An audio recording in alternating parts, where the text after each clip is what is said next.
खुलुमबाय। गोजोन फुंबिलिनि गासैबो बड'लेण्ड बुब्लिनि अनसायगिरिफोरखौ बरायग्रोबाय। दिनै 6 फेब्रुआरि मंगलबारनि फान्जामुथिखौ फरायथिनो लादों आं लिसा नार्जारिया। फान्जामुथिनि गिबियाव दं मेष राशि। सुथुरा नोंथांखौ नाख्रेबनो नाजागोन। सांग्रां जाना थानाया मोजां जागोन। वृष राशि। मावनो लानाय थांखिया फैमाल जानो हागौ।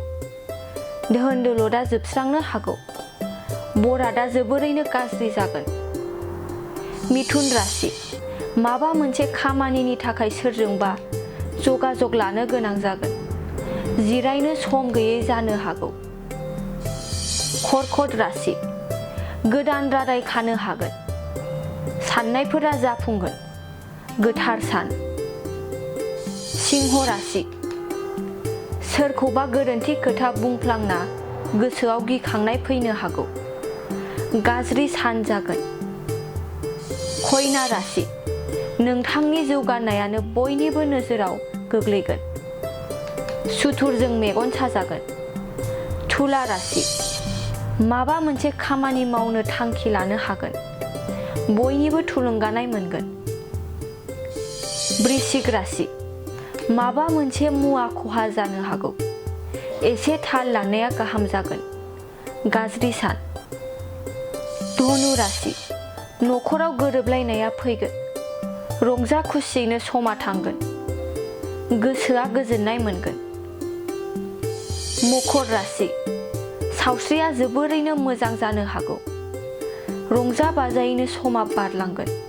मोजां सान जागोन। कुम्भ राशि। मावनो लानाय खामानिफोरा जाफुंनाय नङा।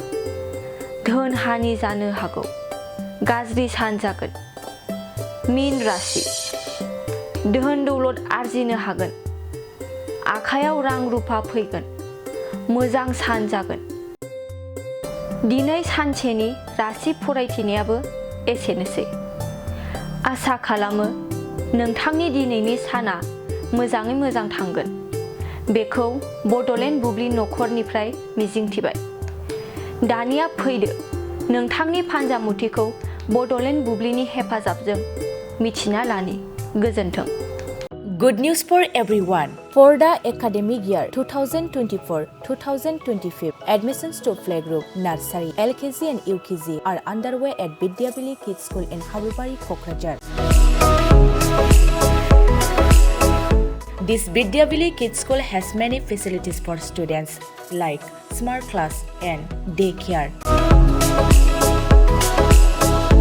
Indoor, outdoor game, art and craft workshop, playful learning.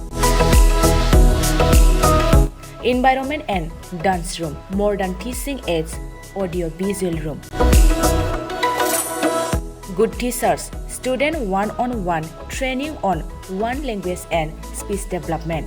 Experienced teachers, green knowledge.